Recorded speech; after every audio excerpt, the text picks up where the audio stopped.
All right, welcome back to the Pineapple Couch with B-Rob, episode 102. We just had the first episode of the Disney Plus series Loki stream this past Tuesday night at midnight, Wednesday for normal people, and as always for MCU content, especially MCU shows. It's been about 5 to 6 weeks since we had Falcon and the Winter Soldier. I'm joined by my good friend Peter Gonzalez. Peter, how are you doing? I'm doing great. I'm excited to talk about all things Loki because I know, unlike normal people, we did not wait until Wednesday to watch it. We were watching at midnight.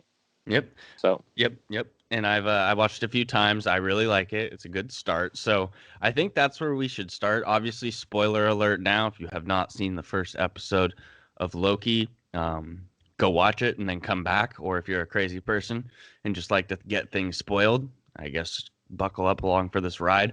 But to start it off, Peter, what was your initial, like you finished this episode, what was your initial reaction? And I guess we'll do this. How would you compare it to the initial episodes of WandaVision, the first two, and then Falcon and the Winter Soldier, the first one? I think that's such a. I like how you kind of put that all together because my initial reaction was this show really hit the middle ground between both of them. It had the familiarity of Marvel that we know, but also really leaned into this different vibe. I think that's the word for me that the show really has. It has a vibe that is very Mm-hmm. specific to it. And I just, right off the bat, you're thrust into this world, similarly to WandaVision, unsure of what's happening, but you have that groundedness that the Falcon and the Winter Soldier did so well.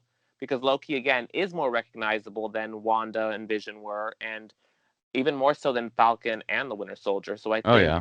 it really draws you in right away. And I enjoyed how, I'm sure you caught this, the early callbacks to Iron Man Oh in yeah. the desert. Well, what this show does, I agree with everything you just said, and I will say this before I say this because like I didn't dislike WandaVision or Falcon and the Winter Soldier, but what Loki did within 5 minutes just established itself, in my opinion, as it's just on a different level. It's on a different playing field than those shows, and they do this by obviously Loki is a much bigger character than Wanda, Bucky, Falcon, Vision, even though those are great characters.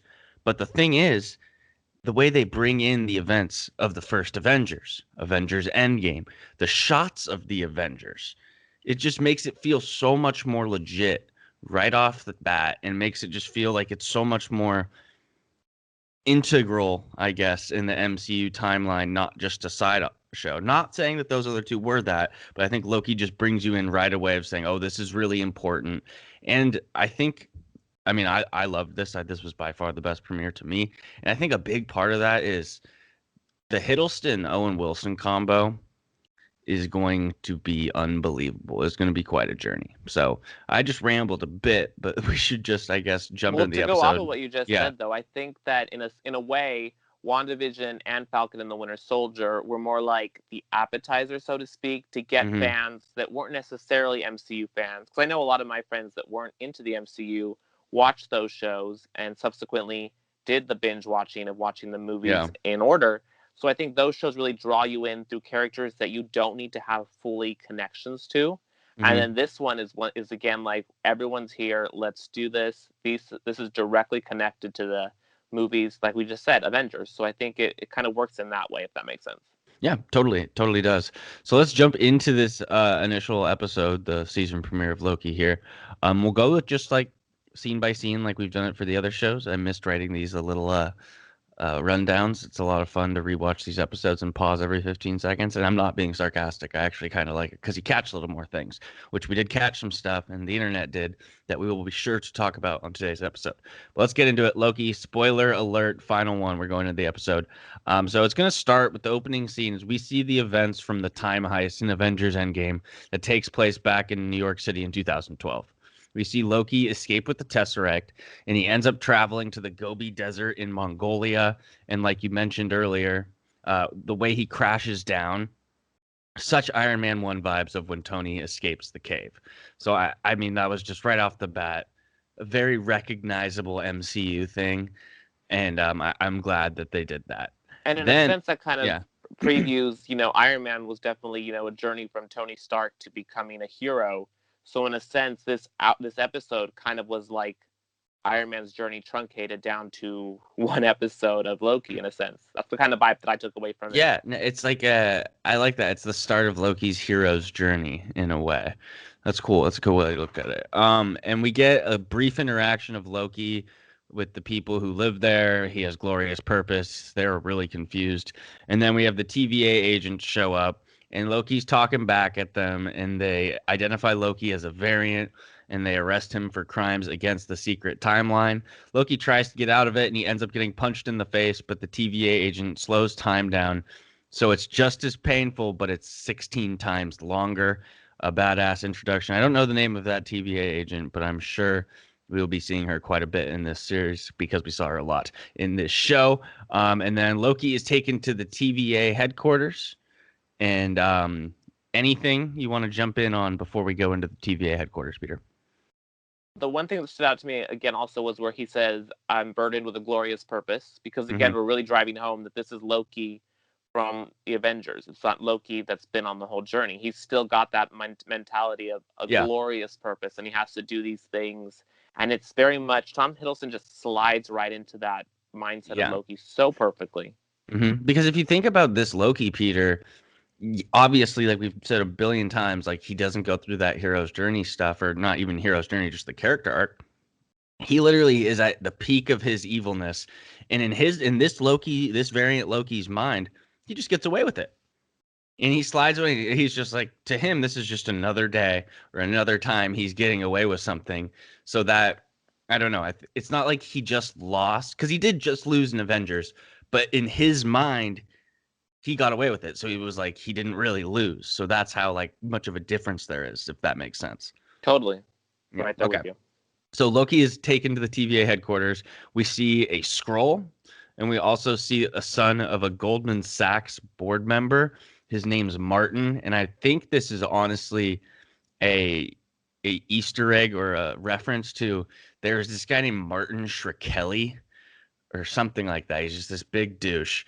And I think he has something to do with like pharmaceutical medicine, but he like spent so much money and he bought this like Wu-Tang album and it was like unreleased. So he was the only one who could have it. And so everyone just hated him because he bought it and didn't let anyone else listen to it. So I think that might be a little Easter egg at that, but we'll carry on. Loki is now like, he's undressed, put in prisoner clothes, and dropped to a dude who wants Loki to sign for everything he's ever said.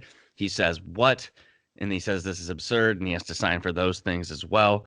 And then next thing he has to do is he has to go through a metal detector, and before he does, he has to confirm that he is not a robot and he has a soul. Because if he is a robot, he would get vaporized here. And I thought it was a little good, funny Tom Hiddleston moment of like, what if I am a robot?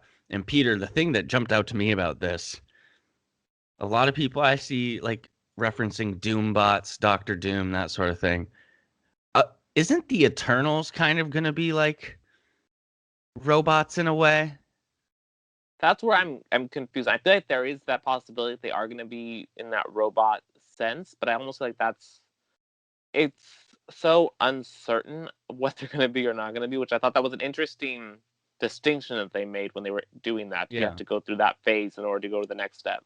I guess it could be like linked to like an Ultron of some sort, maybe. I don't know. Where are we? So now he goes into this like DMV type waiting room and he takes a ticket. The guy in front of him, Martin, doesn't take a ticket, but Loki ends up, he takes one. And we watch a video from Miss Minutes who explains basically the TVA, how time works. And we get a cool animated sequence. It's really important. So we get basically, long ago, there was a vast multiversal war that almost destroyed everything. The timekeepers came and saved the day by putting all the multiverses in the sacred timeline. Variants are people who go off their predestined path, and it creates some sort of nexus event that would lead to madness and a potential multiverse war. And then the TVA created the timekeepers to keep things in order. I will say the biggest thing you should take from all this is, one, you should understand basically the order of operations here at the TVA, but also the multiversal war. They say multiverse and madness, references to Doctor Strange, but they also, multiversal war is basically Secret Wars, the iconic MCU event where all the different superheroes and supervillains from different times are put on Battle World and have to fight in this crazy, crazy war. And that's exactly what I think this multiversal war that they're hinting at was, and that they're going to be building towards here in the MCU. I think it's so important also to notice that they put that there was a multiversal war at the beginning, which in a sense, because in the comics there are two runs of the Secret Wars. It does happen twice. So I think it was 84 and interesting that 2015.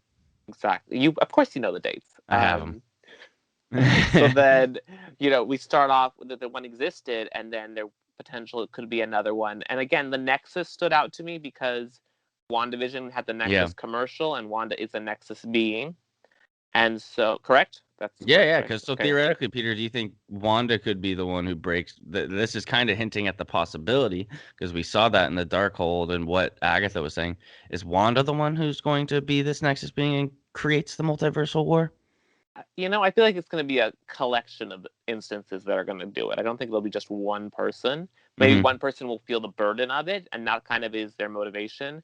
But I definitely loved how we had this idea in a cartoon format that felt very, Flintstones type animation. It was very not what you expect in a Disney Plus show, Marvel necessarily. Yeah. So I thought that was really a rad way to basically introduce everyone to what the TVA is doing.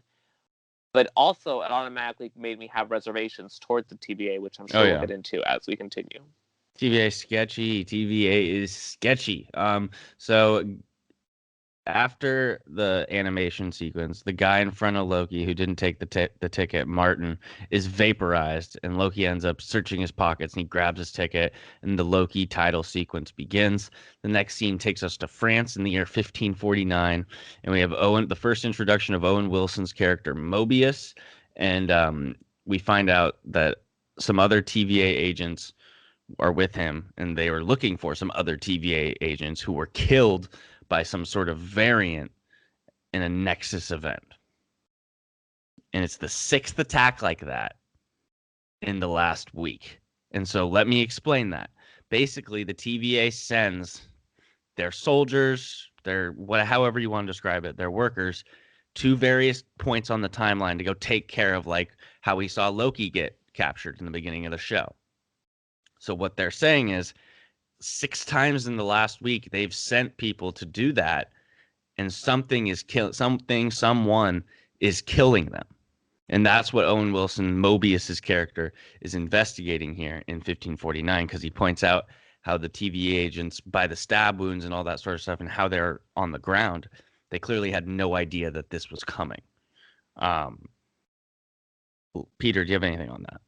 One thing that stood out to me, and again, because I love to look at the backgrounds and look at what's happening. Obviously, we're made to look at this devil that's in the stained glass, in a church, which is obviously something's been turned upside down in a sense, because that doesn't belong there.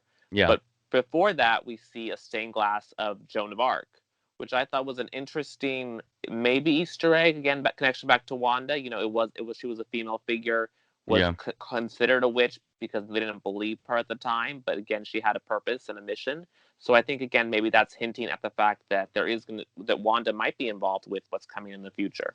Yeah, I think there's a lot of ties there, and especially a lot of ties with Doctor Strange. And so then what happens is the kid comes in the doors of this church or whatever, and the TVA agents are freaking out, but Mobius calms him down and goes and talks to him, and he sees that this kid has bubble gum from like the future, and he points at, and Owen Wilson, Mobius asks, like, hey, like, who killed these people, do you know? And the kid points at that devil painting that we saw earlier. And I will like to say that the creators of this show have come out and said that Mephisto will not be showing up. And so what you take from that thing of the devil is that devil has horns. And so that is, I think, a little bit of like, hey, is this Loki? We don't know. That's what I would take from that. And basically what happens after this is somebody comes through a portal, and Mobius is alerted of Loki's trial, and he leaves pretty quickly to go get there, and we'll find out why. But he wants to go investigate this Loki variant trial very quickly, so he leaves the scene of that. And we now go to the TVA courtroom, Peter, where Judge Ravonna Renslayer, thank you for writing that in. How would you say it?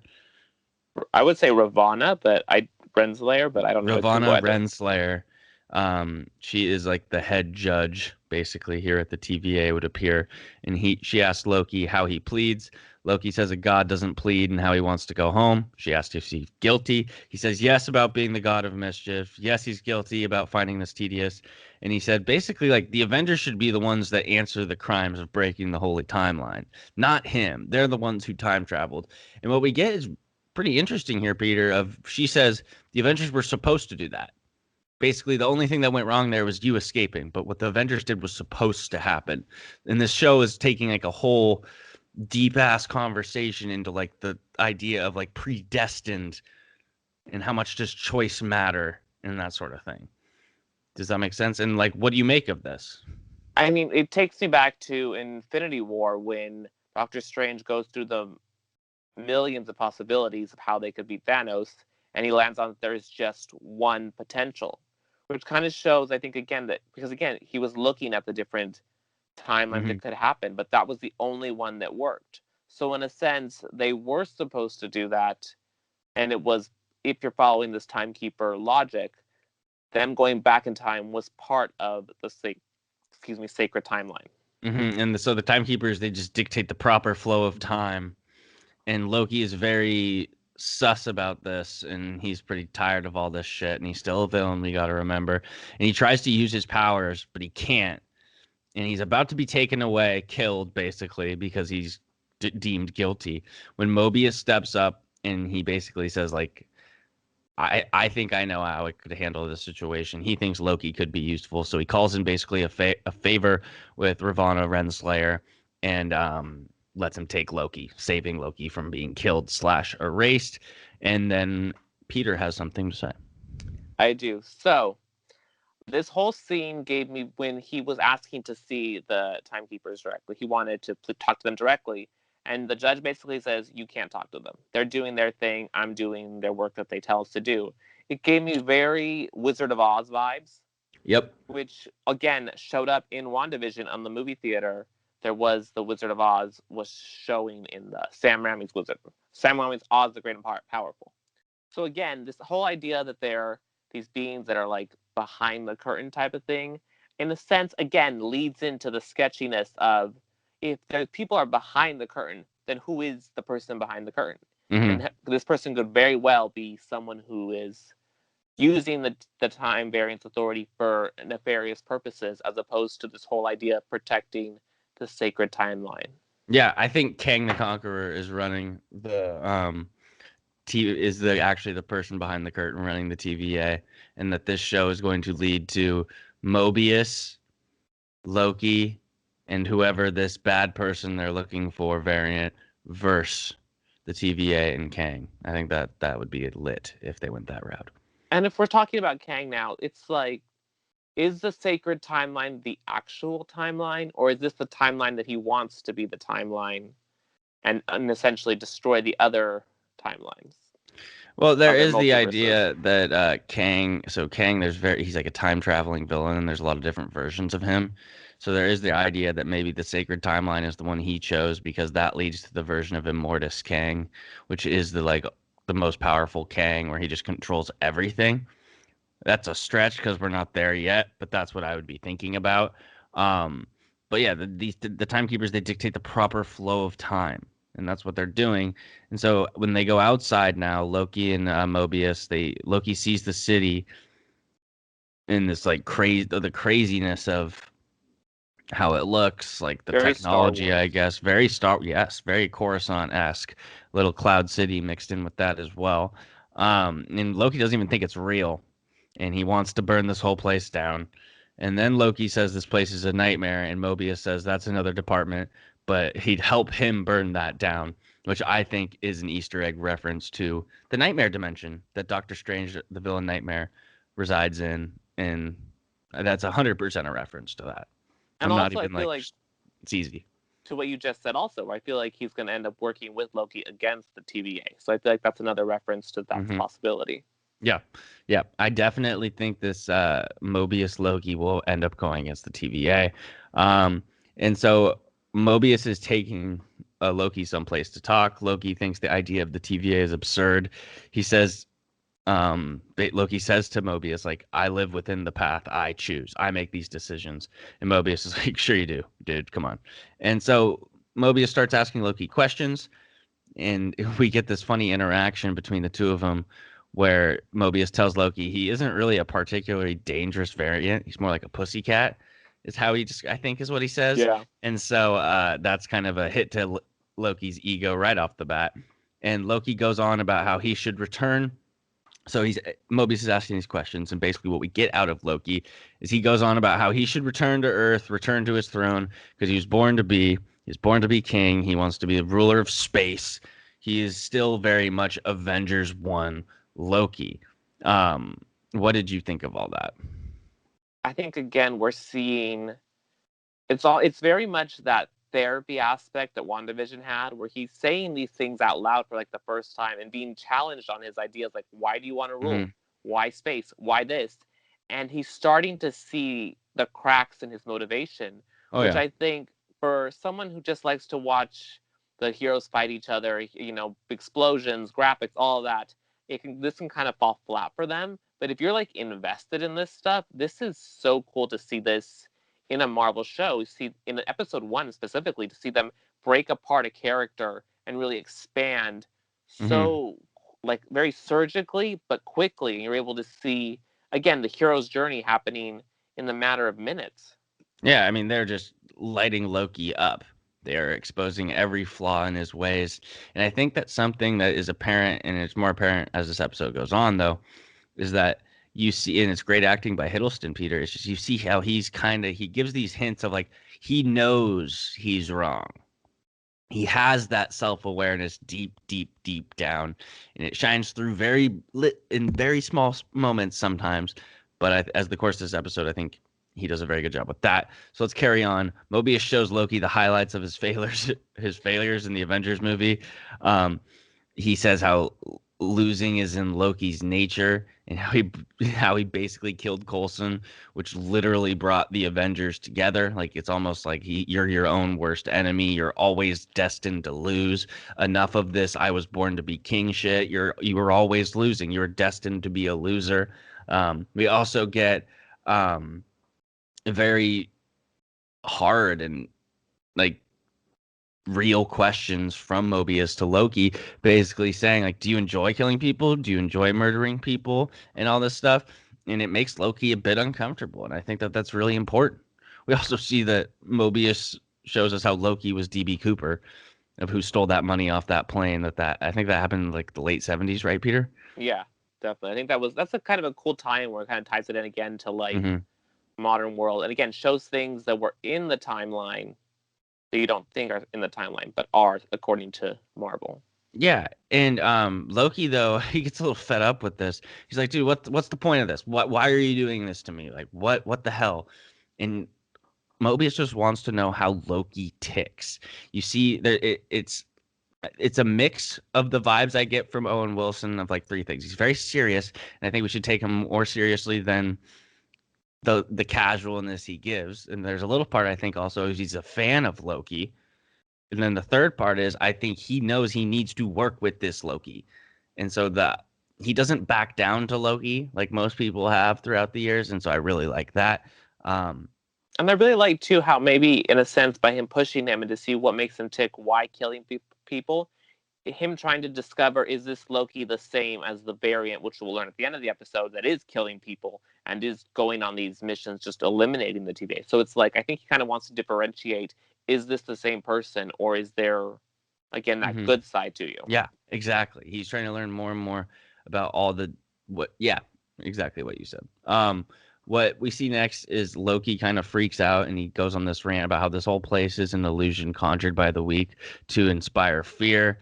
And you see that Loki is really against the idea of everything being predestined and his choices not matter. That is something that really rocks Loki in this episode and really pisses him off. And we get the next thing of after Loki's kind of still going on at Mobius, Mobius drops the hammer and he shows what happens to Frida, Loki's mother, in Thor the Dark World. And this really fucks with Loki. It really hurts him. And what did you think about this? we just continue to really reboot Dark World through these Yeah, we series. I do. feel like Jeez. I think Marvel's really like maybe almost purposely like you guys didn't necessarily resonate with this movie. Well, this movie is important for these reasons. And it's going to be big in the next Thor too, because they're bringing Jane Foster back. Yeah. So again, I think they're really able to do these course corrections in a way that makes sense and show there were Hmm. moments in this movie that may not have been the greatest, but that are important going forward. Because again, I think that him seeing his adopted mother was such a moment of clarity for him that I think that we didn't have necessarily on the Ragnarok route, so to speak. Hmm. Yeah, absolutely, absolutely. And right after all this, Mobius leaves Loki to go deal with the situation. He basically finds out that this variant has killed another 4 TVA officers, and he comes back, and we see that Loki has left the room and is trying to escape. And there is this quick scene when Loki is running around or teleporting around the TVA. You see someone being brought in, and it just looks exactly like Peggy Carter. Like like I think it is Peggy Carter, but I also like it looks so much like Peggy Carter that I am like surprised they're not talking about it because and which makes me think it might not be. But it just looks so much like her, don't you think, Peter? I have to believe it is. I mean, I want to because again, that's like some of the best characters like this. So again, but again, we've been through so much these past two Disney Plus shows. It's kind of hard, but it Yeah. would make sense that the TVA would have Peggy Carter. I mean, Peggy Carter essentially and Cap did a variation of the timeline when he went back to Hmm. stay with her. So in a sense, why isn't Cap also being hunted by the TVA Yeah, that's a for good that? point. It So are could we be gonna go ahead? it could be that, but it also could be this upcoming What If show that is going to deal with a lot of like the multiverse, the animated show. We do get a what if scenario where Peggy becomes like Captain Britain. So So maybe maybe it's they're Captain tying Britain. it into that. I'm not really sure. It'll be interesting to see because I feel like enough of the but again, so much of the internet is ablaze about this being Peggy Carter, but so much of the internet was determined of Yeah. Quicksilver and X-Men and all those Uh, things. So we'll have to like put like a flag on this, like yeah. revisit this. Is this reality? I want it to be selfishly because again, I would love to see Cap also come back in this because I feel like there's room for that. It was nice when we had that glimmer of Cap with the whole "I'm Hmm. Steve Rogers" thing. I thought that was cool, but who knows? With Yeah. this Marvel, anything can happen. I want it to be Peggy Carter, but at the same time, I'm not getting my hopes up at all for it to be her because I'm already hoping that we get Kang in this show. I can't start wishing for multiple We're things. hoping So, for Secret Wars also. So I mean, yeah. there's a lot of hope already. This is only episode 1, y'all. Jeez, it's gonna be quite a ride, ladies and gentlemen. Stay tuned. But so now Loki, as he's trying to escape, he goes to get the Tesseract, and in a very sobering moment for Loki, he sees that the TVA has a drawer full of Infinity Stones. There are so many Infinity Stones that the guy who works there says some of the guys use the stones as paperweights because they have so many. And you can't use the Infinity Stones here, so they're not powerful. And this is just kind of like a holy shit moment for Loki, and he realizes how crazy powerful this place is compared to basically everything he's used to, including Thanos. It's wild. It's absolutely wild. What did you think of that? My initial thought was, so why did Vision have to die? Why did Natasha have to die? Like, if you have them as here as freaking paperweights, why couldn't you just be like, let me go give you a little something here to kind of help? But again, maybe Because that's Black the Widow had Eternals to not die. helping. Maybe it's the whole of like not doing stuff. But again, it's like it was weird to see what we've been believing for the past 10 years are the most powerful things in the universe are just scattered about, like no Yeah. big deal. And I think that's a great way for Marvel to go forward to kind of distance themselves from the Infinity Stones. Not that I have any problems with the Infinity Stones, but I just think like they were such a key part of the first like 4 phases of MCU that's like let's go. There's a bunch of different things we can use here, so let's not always go back to that. So like kind of devaluing them for a bit in terms of the multiverse and stuff, I'm fine with for right now because I think we could use a little break. Um, he then Loki transports back to the room after seeing how crazy powerful the TVA is, and he watches the rest of his life unfold. You see him crying, basically, of seeing Odin die and telling his sons, him and Thor, that he loves them. Thor and him and Valkyrie fighting together. Thor talking about how he loves Loki, and that you see that that's really emotional for Loki. And then you get this weird, it's kind of angry, kind of like fuck this, kind of sad when he sees how he's getting killed by Thanos. And you got to think about this because this is right after Avengers. So Loki is seeing like, hey, I just did this for this guy, and he's actually gonna be the one that kills me. And it's just a very sobering moment for Loki of him realizing basically that he wasn't that all that shit he tried to convince himself of being destined to be this, destined to be that, he is owed this, is not necessarily true. And this is when the glass kind of breaks and he realizes it. I think it was such a moment too of like, if you've rewatched the shows like we did, to get caught up and whatnot, but for him, to see the character, which you don't really get to see, a character sort of see what they go through, and then realize that there was something in them they necessarily didn't agree with. I think the conversation with Thor from the elevator really also resonated with him because it really let him see a side to himself that he hasn't reached yet.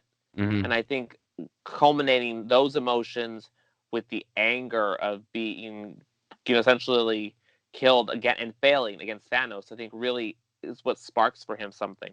Yeah, yep. And right after this, the main TVA soldier bounty hunter lady comes in and she's gonna try and kill or erase Loki. And we see how Loki, that guy, the god of mischief, he's already figuring out, like, he already got away from Mobius, but this dude's smart and he already knows how to take out the gnarliest TVA agent. And he kind of flips the situation on her, transports her somewhere else, gets the neck thing off himself. And then he kind of just sits down and it's this moment of holy crap, everything I knew was a lie, everything I thought I knew. I'm such an ant, essentially. He treats people like ants in Avengers, and now this is the complete 180 of you're an ant, actually. And it's this very sobering moment. And I think, in a sense, it calls back to his repeated line of burdened with glorious purpose. Mm-hmm. Then he sees that he never accomplishes a glorious purpose. But in a sense, now with the TVA, he's being offered this chance to do something that may be his timeline of what a glorious purpose is, even if it's not what he originally envisioned to be that purpose. Yeah, yeah.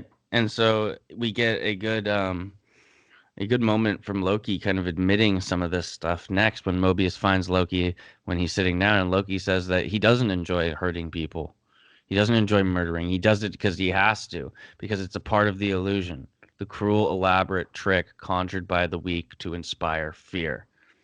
It's exactly what he was accusing the TVA of earlier in this episode, accusing Mobius of, is actually how Loki feels. He's very insecure, and I thought this was powerful. I thought this was really cool.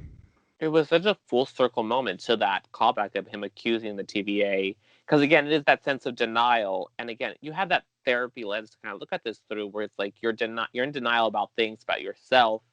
But through looking at all of this and unpacking things, are kind of like, oh shit, this is actually me. This is why I do what I do. And I've never been forced to address it. And I've never had to like put in the work to figure out what this is.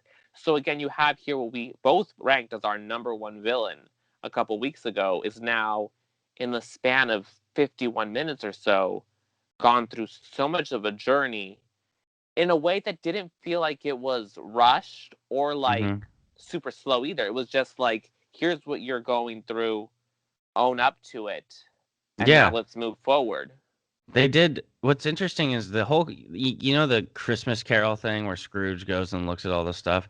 That's essentially like what Loki does. And those types of stories are so common of like you looking on your past mistakes to learn something. And they're so common to the point where they kind of bores me now. But I thought the way they did it with Loki was a little different, I guess. I don't know. I thought it worked a lot better than the typical, hey, look at all the things you've done bad. Now let's convince you to be good. I thought it meant more. And that's probably because we've seen the journey Loki goes on. And so we have a little more faith that he could eventually get to this point.